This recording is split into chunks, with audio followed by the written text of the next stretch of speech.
In the annals of criminal justice, few cases resonate with the force and rawness of Willie Francis's. On May 3, 1946, the Louisiana State Penitentiary was the scene of one of the strangest and most chilling moments in the history of the American penal system. It was not just another day. It was a date destined to be etched in collective memory, a haunting reminder of the flaws and atrocities that can unfold within institutions that promise justice.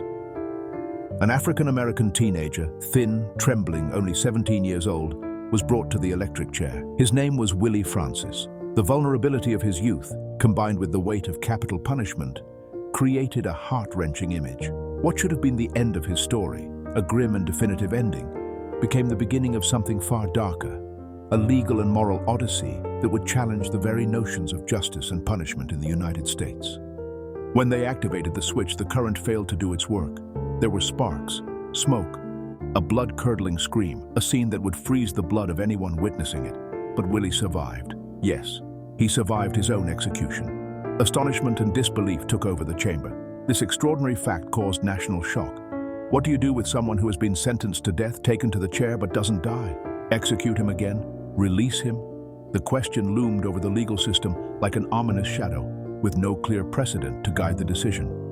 And what if the error was not technical, but moral? That final question, whispered in the corridors of justice and proclaimed by the nascent civil rights movements, would become the true heart of the debate that the Francis case unleashed. It was an opportunity for the system to see itself and question its own foundations.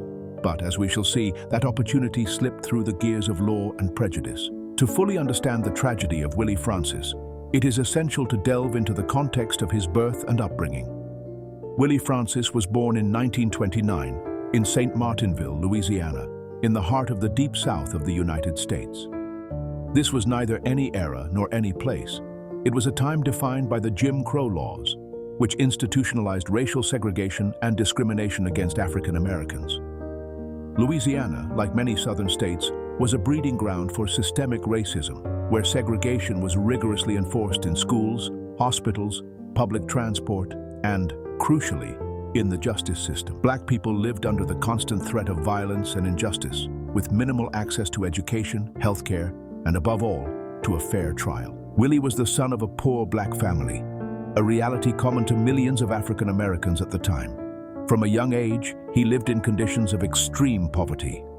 Scarcity was a constant: lack of food, proper clothing, a safe roof, and above all, opportunities. He couldn't read or write properly, a direct reflection of the disinvestment in education for the black population.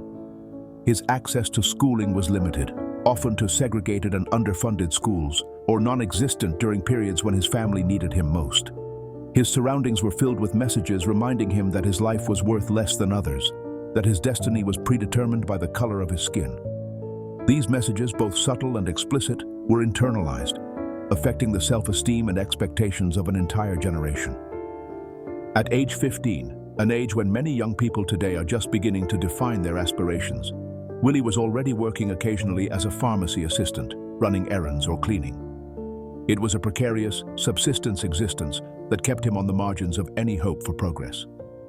He was described as shy, soft-spoken, and many said he was a quiet boy. He was not a troublemaker, had no history of violence or issues. On the surface, he was an invisible youth in a world that wasn't built for him. But his life took a radical turn in 1944, when invisibility turned into notoriety for the worst possible reason.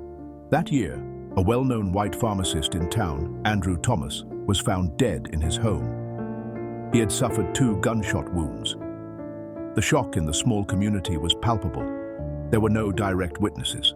There was no compelling physical evidence that clearly pointed to a culprit. But social pressure demanded a swift response. The demand for justice was imperative, and in a segregated society like 1940s Louisiana, that justice often had a color and a social class. And Willie was there, black, poor, with no legal defense, the perfect scapegoat. His presence at the crime scene, however minimal the evidence, made him the ideal target for an investigation that, in hindsight, seems to have sought a quick and convenient solution rather than the truth. The trap was set, and Willie, unknowingly, would become its most notorious victim. The judicial machinery, driven by haste and prejudice, was set in motion at an alarming speed, leaving little room for doubt or genuine justice. Willie was arrested almost by chance after being found by police with a pistol that was later linked to Andrew Thomas's murder. This discovery, in a context of minimal investigation, was enough to focus all attention on the young man. But what was truly alarming happened during the interrogations, which were conducted without the presence of lawyers, parents, or witnesses. In today's legal system, this would be grounds for immediate annulment, a flagrant violation of constitutional rights. But in 1944, Louisiana, for a young black man, such guarantees were practically non-existent. Under these conditions of isolation and coercion, Willie ended up confessing to Andrew Thomas's murder. The supposed confession was written by the officers and signed by Willie, though it would later be claimed that he didn't even understand what he had signed. Given his limited literacy and possible intellectual disability, the validity of this confession is, at best, extremely doubtful. Was it a genuine confession or the result of pressure, confusion, and the fear of a vulnerable teenager? History suggests the latter. What followed was a judicial farce that today would be unthinkable. There was no strong evidence directly connecting Willie to the crime scene beyond possession of the gun, whose origin was never fully clarified. There was no reconstruction of events to verify the consistency of the confession. There was no thorough forensic investigation, like fingerprint analysis or ballistic testing, which today are minimum standards in any murder case. Only the word of a frightened and defenseless teenager against the entire system. And the system, relentless and blind to its own failures, did not hear his voice. His fate was already sealed. In a matter of weeks, a surprisingly short time for a capital punishment case, Willie Francis was sentenced to death. With no real appeals, that is, no meaningful review by higher courts that might have corrected the obvious procedural errors, with no proper defense, his court-appointed attorneys offered minimal, if any, representation and failed to effectively challenge the confession or investigate other potential leads, with no opportunity for a fair trial. The speed and lack of procedural rigor in Willie Francis's case are a chilling testament to how racism and inequality could corrupt justice to its very core in the American South of that era. He became a tragic example of how easily a biased system could condemn the vulnerable without due process. On May 3, 1946, the Louisiana State Penitentiary was preparing for what was supposed to be a somber yet routine day in the history of capital punishment. It was a hot day, and the atmosphere in the small prison in St. Martinville was tense, not only because of the impending execution, but because of the unusual turn events were about to take. Willie Francis, now 17 years old, a year and a half older but still a boy in every sense of the word, was taken to the execution chamber. He wore a white jumpsuit, walked slowly, eyes wide open. He didn't cry. He didn't speak. It was as if he didn't fully grasp what was about to happen, a dissociation that many experts would later attribute to possible intellectual disability and trauma. The electric chair, nicknamed Gruesome Gertie, was a relic. Far from being a precise piece of engineering, it had been assembled in an improvised fashion and, chillingly, almost unbelievably, was connected by two guards, both of whom were drunk at the time of installation and had no electrical training. This level of negligence and amateurism in a procedure that determined life or death is an indelible stain on the judicial history of Louisiana. Yes, drunk. A detail that by itself should have invalidated any attempt at execution. Willie was strapped in, the electrode helmet was placed, the wires were checked. Everything appeared ready. The executioner activated the current. The initial buzz, the click of switches, were the expected sounds before silence. But instead of the silence that usually follows a lethal jolt, the room filled with a deafening noise. Witnesses described sparks flying through the air, a smell of burning flesh, and the boy's harrowing screams. His body convulsed, his back arched violently, contracting in a horrifying manner. And then, the system shut off. The spectacle was unimaginably brutal, not the quick and humane end that electrocution promised. Willie did not die. He survived. The voice of an eyewitness, a sheriff present in the chamber, was crucial in describing the horror. His words were terrifying, resonating with panic and desperation. "I didn't die. They're trying to kill me again." The phrase, simple but profound, encapsulated the terror of a boy who had faced death and lived to tell about it. The officials, in a state of shock and confusion, halted the procedure.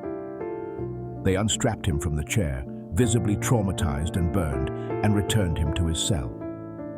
And in that moment, the system was stunned. Nothing like this had ever occurred before in the history of executions in the United States. Gruesome Gertie had failed, and in doing so exposed a much deeper flaw at the heart of the penal system of the time. The incident made headlines across the country. The case of Willie Francis was no longer a local matter, confined to the dark corridors of a Louisiana prison. It had become a national disgrace. The story of a teenager who survived his own execution, with the macabre irony of drunken executioners, was too scandalous to ignore. Some claimed it had been an accident, an unfortunate technical failure that could be corrected with better equipment maintenance or stricter supervision. Others, whose voices began to grow stronger, argued that it was a clear violation of the Constitution, specifically of the clauses against cruel and unusual punishment. At this point, the civil rights community, still emerging but increasingly vocal, began to intervene. The National Urban League and the NAACP saw in Willie Francis's case a crucial opportunity to challenge the brutality and racism inherent in the Southern justice system. The key questions were, was it legal to attempt to execute someone twice for the same crime? Didn't that constitute cruel and unusual punishment, a violation of the 8th Amendment of the U.S. Constitution? Double jeopardy, protected by the 5th Amendment, was a cornerstone of justice, and although the argument didn't perfectly align with the letter of the law, the defense would try to stretch its spirit. This is where a key and surprising figure enters: Attorney Bertrand de Blanc, a white man from the region who took Willie's defense out of personal conviction.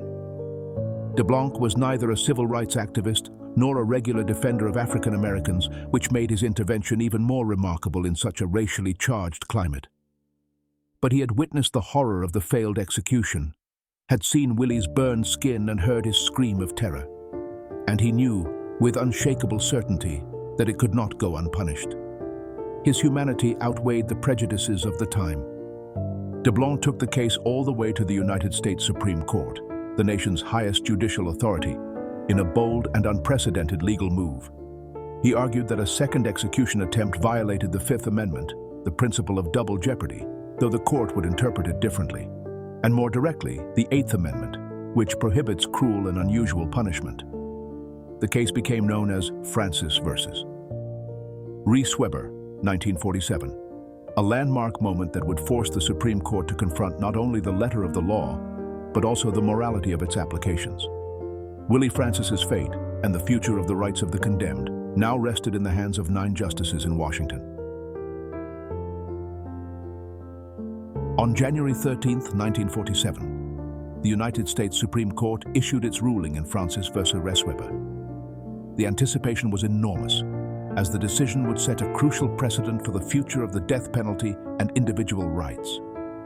The ruling was split, reflecting the moral and legal complexity of the matter. In a 5-4 vote, a razor-thin margin that underscored the deep division among the justices, the Supreme Court decided that a second attempt at execution was not unconstitutional. The narrow result is a testament to how close Willie Francis came to receiving a favorable ruling.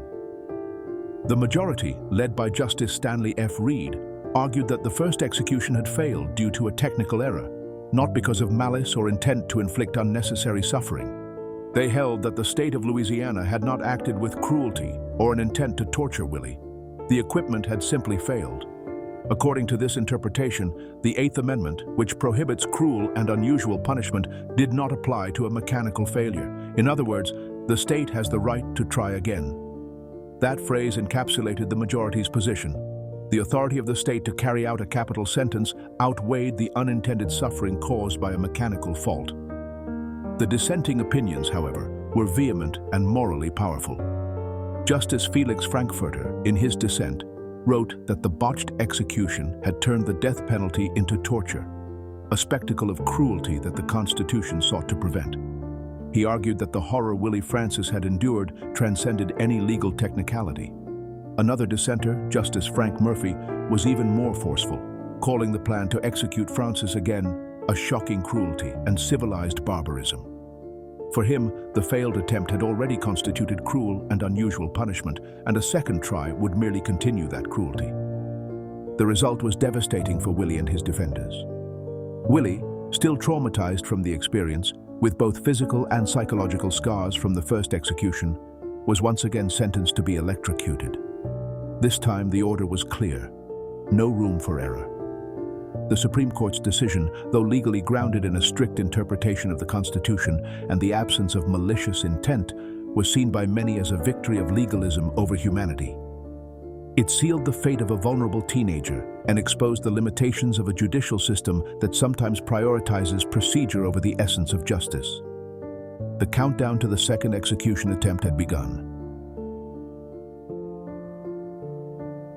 On May 9, 1947, 1 year and 6 days after the first failed attempt, the relentless cycle of the penal system came full circle.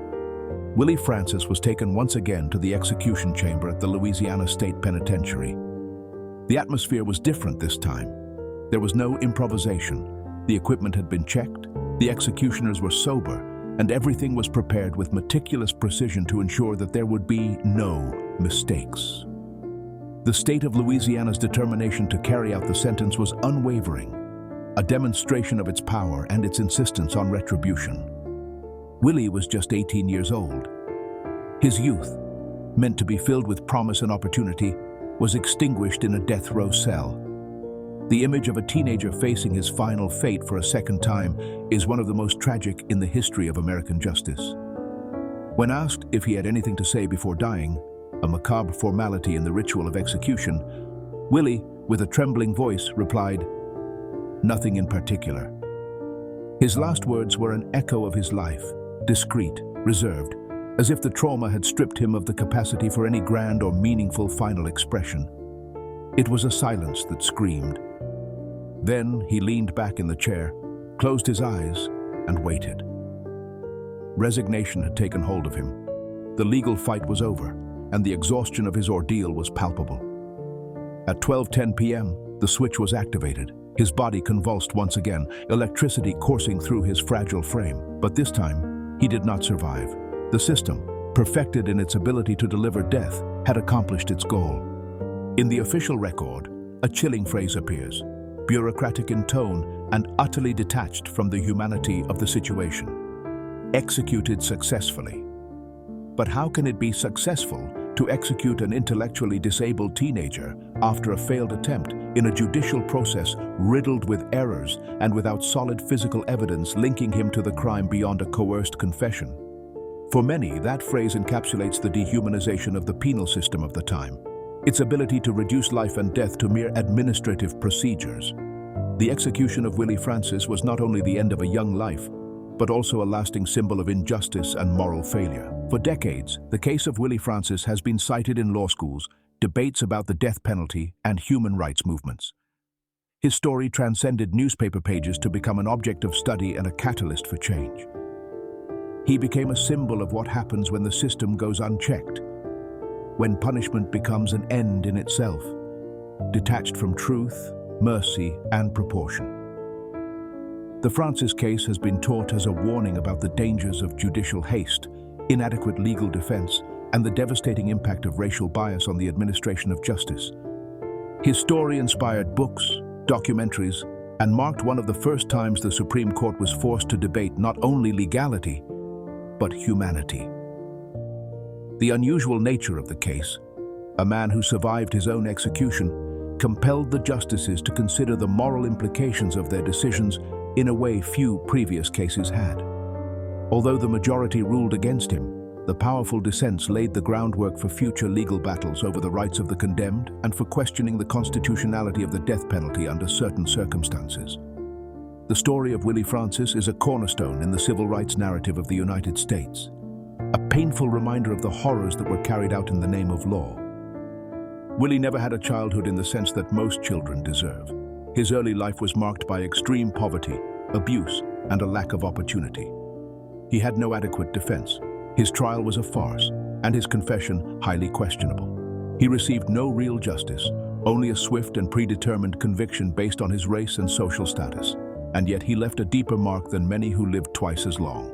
His name, associated with the tragic failed execution, became a synonym for injustice and resistance to systemic oppression.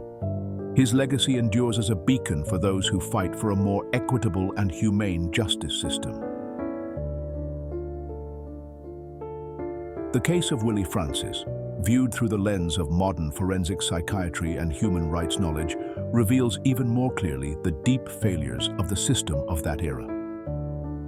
According to retrospective analyses by forensic psychiatry experts, Willie likely suffered from moderate intellectual disability, with severe comprehension and language difficulties. This means that his ability to understand legal procedures, the gravity of the charges against him, and the implications of his own confession was, most likely, extremely limited. For a person with this condition, an interrogation without legal or parental assistance is not just coercive, it is fundamentally unjust. It has also been documented that his confession was obtained without the most basic legal guarantees, in a coercive and hostile environment. The police tactics used, common at the time, especially against black individuals, relied on intimidation and pressure, not on the voluntary pursuit of truth. A modern criminal profiler would confidently say, Willie was more a victim of the system than of the crime he was accused of. His profile did not match that of a premeditated killer, but rather that of a manipulated youth with limited cognitive abilities, incapable of understanding the magnitude of his situation. The characteristics of a premeditated killer, such as careful planning, lack of remorse, or a pattern of violence, simply did not match the descriptions of Willie Francis as a shy and gentle young man. Indeed, his execution was not merely the application of a law to an individual case. It was a raw and heartbreaking display of how unchecked state power, entrenched racial inequality, and disregard for the human rights of the most vulnerable can turn a judicial error into an irreversible tragedy. The story of Willie Francis is a reminder that justice is not just the application of law, but also the consideration of humanity, fairness, and the dignity of every individual, regardless of race or socioeconomic status. It is a painful chapter that underscores the ongoing need for a justice system that examines itself and learns from its gravest errors. Willie Francis was not the first innocent person executed in the United States. The country's judicial history is riddled with cases of wrongful convictions, a grim reminder that human infallibility is a myth, and tragically, he was not the last. Even today, despite advances in due process and forensic technology, debates over the innocence of death row inmates persist. But his story stands out for something very particular, something that elevates it from mere statistic to the level of a modern parable. He survived what was meant to kill him, and that second chance, denied by death's own failure, exposed the cruelty of a system that, in its zeal for retributive justice, lost its compass of compassion and humanity. It was a macabre miracle that revealed the fragility of a machine designed for death. A system that refused to listen, even when the error was electrical, legal, and human all at once. It clung to the letter of the law instead of embracing the spirit of justice. Because sometimes the greatest crime is not the one judged in court with the full weight of the law. It is the one the state commits when it ignores its own humanity, when it refuses to recognize the complexity of the human condition and the inherent flaws of its own processes. The case of Willie Francis is a dark mirror that continues to show us how far we've come and how far we still have to go to truly understand justice. What other historical cases do you believe deserve to be examined under a similar light to expose systemic failures and legacies of injustice?